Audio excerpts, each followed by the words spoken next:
La malédiction des ressources naturelles. Comment Haïti peut-elle s'inspirer du Qatar et éviter les 5 pièges des ressources naturelles? Mesdames et messieurs, bonjour, bonsoir, je suis Patrick François et bienvenue sur Haïti Culture et Perspective, la chaîne qui dit du bien d'Haïti.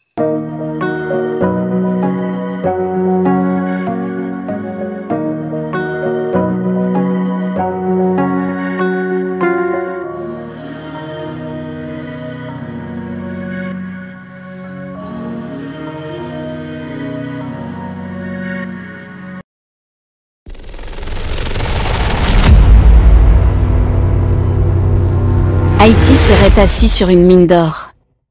Ces terres recèleraient de grandes quantités d'or, de cuivre et d'argent, ainsi que du pétrole.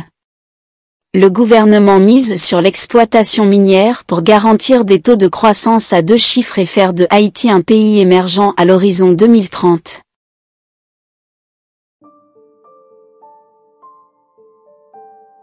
Dans le cas du Qatar, la ressource déterminante de développement est le gaz. En effet, en 1971, de nombreuses réserves de gaz sont découvertes. Les dirigeants qataris décident alors de faire du Qatar l'un des acteurs mondiaux dans le domaine du gaz naturel. Les chiffres de Total Energy nous apprennent que le Qatar est la 3e puissance gazière du monde, avec 871 000 milliards de mètres cubes, après la Russie et l'Iran. Ces 3 pays détiennent près de la moitié des réserves mondiales de gaz. Autrement dit, le Qatar est un mastodonte dans le domaine. Mais le Qatar possède également de larges gisements de pétrole. Le Qatar serait le 14e pays avec la plus grande réserve de pétrole au monde, ce qui fait de lui un important pays pétrolier. Les facteurs les plus souvent avancés pour expliquer le succès économique du Qatar sont inspirants. Il y a 30 ans, en effet, le Qatar était un désert inhabitable. Aujourd'hui, le pays est placé parmi les économies les plus dynamiques de la planète. En effet, en 2021, le Qatar avait le 3e PIB du monde et était 42e au classement de l'indice du développement humain. Le Qatar a certes du chemin à faire pour que les richesses générées par l'exploitation des hydrocarbures se traduisent par un développement de la société dans son ensemble, mais son économie fonctionne. Son IDH est passé de 0,75 en 1990, soit un IDH intermédiaire, à 0,85 en 2021, soit un IDH avancé. Et comment en est-il arrivé là? En 1995, l'émir Ahmad Al-Thani, qui a renversé son père lors d'un coup d'État sans effusion de sang, décide de vastes réformes politiques et médiatiques, des investissements économiques d'envergure et une modernisation de la société. Il va développer une stratégie en 2 étapes. Première étape, faire de sa politique énergétique un modèle de développement envié sur toute la planète. Deuxième étape, diversifier ses activités économiques pour parer à l'épuisement de ses ressources gazières. Il va développer une politique énergétique basée sur le gaz naturel liquéfié. Ensuite, une politique de réinvestissement des rentes du pétrole dans l'économie locale, dans les secteurs de l'immobilier, de l'éducation, de la culture, du sport et de l'industrie. Ensuite, une surproduction de gaz. Le gaz naturel produit dépasse 28 milliards de mètres cubes en 2000 et passe à 66 milliards de mètres cubes en 2007 pour atteindre 112 milliards de mètres cubes en 2010. Le pays prévoit de doubler sa production en 2030 pour atteindre 240 milliards de mètres cubes. Ensuite, un soft power efficace pour attirer les investissements étrangers, notamment pour faire face à 3 grands concurrents régionaux dans le domaine du gaz, la Russie, l'Australie et l'Iran. Ensuite, un investissement massif à l'étranger, une diversification économique. On passe d'une économie essentiellement gazière à une économie multisectorielle basée sur des investissements que gère le Qatar Investment Authority. Ce bras financier du projet qatari a en ligne de mire le projet Qatar Vision 2030 et son objectif non dissimulé de faire du Qatar le pays le plus prospère du monde. Ensuite, une politique ambitieuse d'éducation. Pour mener à bien ces transformations, le Qatar forme des ingénieurs, des commerciaux, des chimistes, des physiciens. L'émir Ahmad, qui avait étudié en Angleterre à l'Académie royale militaire de Sandhurst, a toujours compris que le développement n'était pas possible sans l'éducation. Ainsi, il développe l'initiative Education City, un temple dédié à la connaissance, à l'excellence, à la science et à la technologie. Un gigantesque campus qui héberge les prestigieuses universités. Pas de développement sans éducation donc. Ensuite, une approche avant-gardiste et écologiste. Depuis 2007, à l'initiative du Cheikh Hamad, le Qatar a développé une nouvelle technologie plus respectueuse de l'environnement, le gaz to liquid. Il s'agit d'un dérivé du gaz naturel qui permet de fabriquer du kérosène moins polluant que le fioul traditionnel. En effet, le pays veut devenir le leader mondial de GTL d'ici 2030. Alors que les pays voisins, Émirats Arabes Unis, Bahreïn, Arabie Saoudite, Irak, investissent dans le pétrole, le Qatar, qui pratiquait le commerce de perles et la pêche, a fait du gaz son atout principal. Cette diversification va permettre à l'État qatari d'assurer le bien-être de sa population. À la fin des années 2010, alors que l'activité économique mondiale était au ralenti, le pays enregistrait une croissance allant de 8,6% en 2009 à 18,8% en 2011. Cet exploit est rendu possible par un financement de la croissance économique par les exportations d'hydrocarbures. En effet, en 2010, la production de gaz naturel liquéfié avait atteint 77 millions de tonnes. En 2010, le revenu moyen du pays a atteint le chiffre stupéfiant de 86 440 $ par an et par personne. Au milieu de 2013, Hamad abdique pacifiquement, transférant le pouvoir à son fils de 33 ans, l'actuel émir Tamim bin Hamad. Ce dernier se lance dans un vaste projet pour améliorer le système de santé et celui de l'éducation. Il entreprend une révolution des infrastructures du pays en vue de l'organisation des grands événements sportifs internationaux, dont la Coupe du Monde 2022. Pour 2020, le pays se donnait pour ambition de financer intégralement son budget avec des revenus hors hydrocarbures, soit une avancée sans précédent dans l'histoire. Bien sûr, tout n'est pas rose, car le Qatar a été pointé du doigt pour l'exploitation des travailleurs étrangers. Mais en à peine 50 ans, le pays s'est transformé en disposant intelligemment de ses ressources. Alors Haïti peut-elle s'inspirer du Qatar?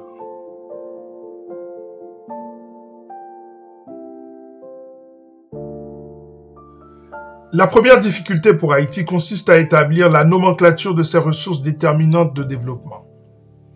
Pour atteindre ce premier objectif, il faut une volonté de transparence des dirigeants haïtiens sur la question et des moyens mis au service d'un inventaire de notre sous-sol. Nous le savons déjà, Haïti est riche en pétrole, en or et en iridium. Revoyez mon émission intitulée « Haïti, richesse naturelle et enjeux géopolitiques » et celle intitulée « La chasse à l'or haïtien, l'enjeu d'un nouvel ordre mondial ». Pour rappel, le leader mondial Newmont Mining Corporation est présent dans le nord-est d'Haïti. De l'autre côté de la frontière, dans cette même région, c'est le deuxième acteur du marché, le Canadien Barrick Gold Corporation, qui possède l'offre d'extraction des mines dans la ville de Pueblo Viejo. Pour rappel, le marché de l'or est dominé par l'américain Newmont Mining Corporation, le Canadien Barrick Gold Corporation et les deux Sud-Africains Gold Fields et Anglo Gold Ashanti. Or, deux de ces quatre leaders mondiaux se trouvent de part et d'autre de la frontière haïtiano-dominicaine. Hasard ou coïncidence? Quant à l'iridium, sa découverte dans le sud-est, dans le village de Belloc, remonte au début des années 90, par Alan Hildebrand, un étudiant diplômé de l'Université d'Arizona.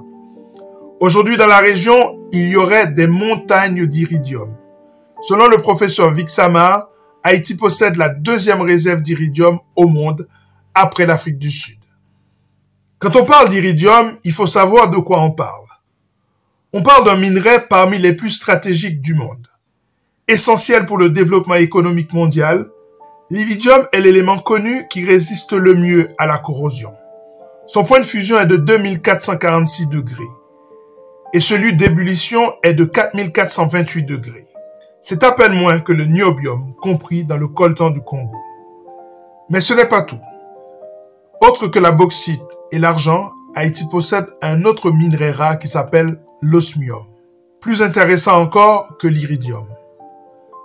Selon The Diggings, société spécialisée dans les activités minières, d'énormes mines d'osmium ont été découvertes dans le nord-est à Grande-Rivière du Nord.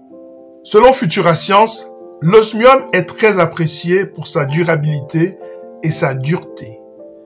Son point de fusion est de 3033 degrés et celui de son ébullition de 5012 degrés, soit des valeurs comparables à celles du tantale compris dans le coltan. En effet, les propriétés de ce minerai font saliver les multinationales du monde entier. On le trouve dans des industries telles que le domaine médical, l'industrie électronique, l'aviation, l'astronomie, le domaine militaire, etc. Alors qu'on parle d'iridium, il y a donc un minerai encore plus rare et plus précieux découvert en Haïti. The Diggings nous apprend ceci. Sur ce site, des gisements d'osmium ont été identifiés, bien que la qualité, la quantité et la répartition exacte de ces minéraux restent inconnus.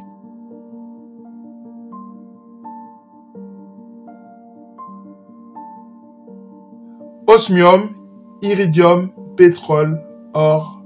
Nous parlons ici de RDD capable de transformer Haïti à jamais et faire basculer ce pays dans la modernité. Mais comment prendre le contrôle de nos ressources? Comment éviter la malédiction des ressources naturelles? Comment apprendre des erreurs de nos frères congolais? Comment appliquer certains principes qui ont bien fonctionné dans le cadre du Qatar? Nous avons identifié 5 grandes menaces qui sont liées aux ressources naturelles. Des menaces à éviter absolument.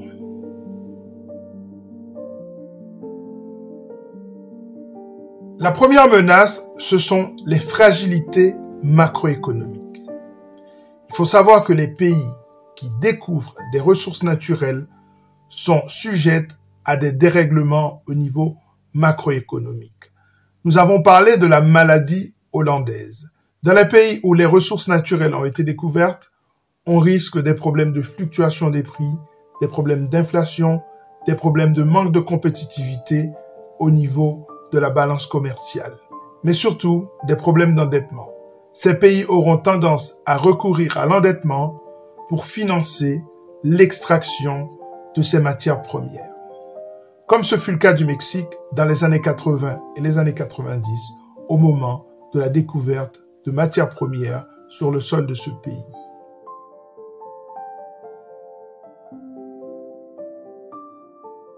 Comme nous l'avons vu dans les critiques de la théorie de la malédiction des ressources naturelles, l'appât du gain peut créer des situations de corruption, surtout dans un pays comme Haïti, coutumier de pratiques illégales. Un pays classé parmi les pires élèves au niveau de la perception de la corruption. En effet, l'indice de transparence internationale a effectué un classement sur la perception de la corruption en Haïti et Haïti a reçu un score de 20 sur 10. Attention, ici on parle de la perception de la corruption. L'idée que les gens se font de la corruption dans un pays donné, puisque la corruption elle-même est parfois très difficile à mesurer. Attention à cet écueil. La menace de la corruption pèse sur tout pays riche en ressources naturelles.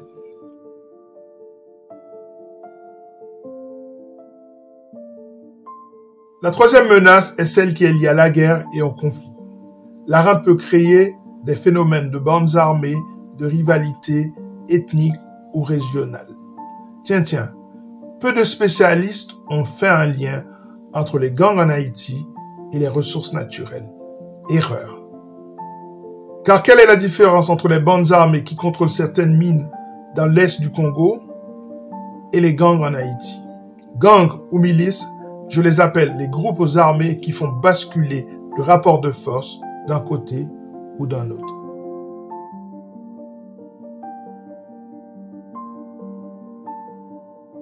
La quatrième menace est d'ordre écologique et c'est une menace qu'il ne faut pas sous-estimer.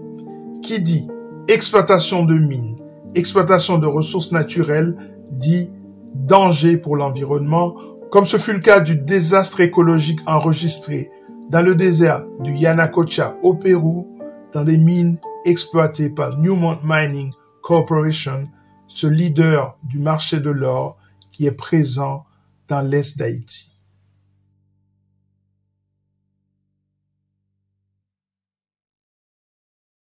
Enfin, la cinquième menace qui pèse sur tout pays riche en ressources naturelles, y compris Haïti, c'est le pillage pur et simple de ces ressources à l'insu des autorités et de la population.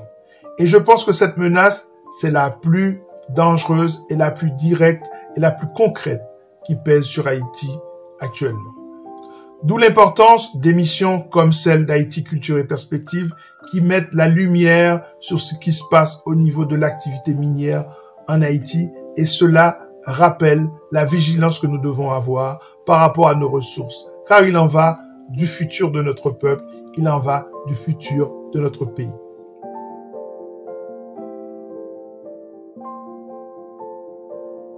Le Congo et le Qatar, deux destins contraires. Dans le cas du Qatar, la vision de l'émir Al-Thani et ensuite de l'émir Bin Hamad a fait toute la différence.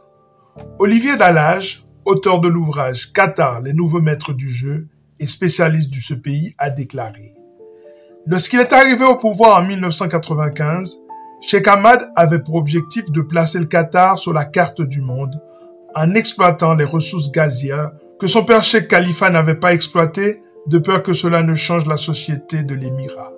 10 ans plus tard, il a terminé son travail. Le Qatar a acquis le poids financier nécessaire pour imposer le respect des pays voisins et des gouvernements occidentaux. On aurait pu prendre d'autres cas de success story et d'autres exemples dramatiques. Mais le but n'était pas de faire cet inventaire stérile, mais de voir ce qui n'a pas marché et ce qui est transposable dans d'autres réalités, tout en tenant compte des spécificités de chaque pays. Je ne crois pas à la malédiction ou à la bénédiction des peuples. Je ne crois pas à la notion de peuple élu ou de peuple maudit. Le sort des peuples dépend des moyens, mais aussi de la volonté politique, du patriotisme, de la vision d'avenir, du niveau d'éducation et de la compréhension des enjeux stratégiques. Ainsi, je préfère les expressions « drame des richesses » ou mieux, le paradoxe des ressources naturelles. Ces définitions permettent d'analyser, de comprendre et surtout d'agir. Haïti possède de nombreuses ressources, mais il est temps pour nos dirigeants de se réveiller et de dépasser ce narratif Haïti pays maudit qui leur enlève toute responsabilité dans la dégradation et la dilapidation des richesses de ce pays. Je rappelle volontiers ceci. L'abondance de richesses ne nuit pas en tant que telle. C'est la vraie malédiction, c'est celle des mauvaises politiques publiques. Il faut se méfier d'une classe dirigeante menteuse, avare de richesses rapides et qui refuse de penser un pays en termes d'éducation.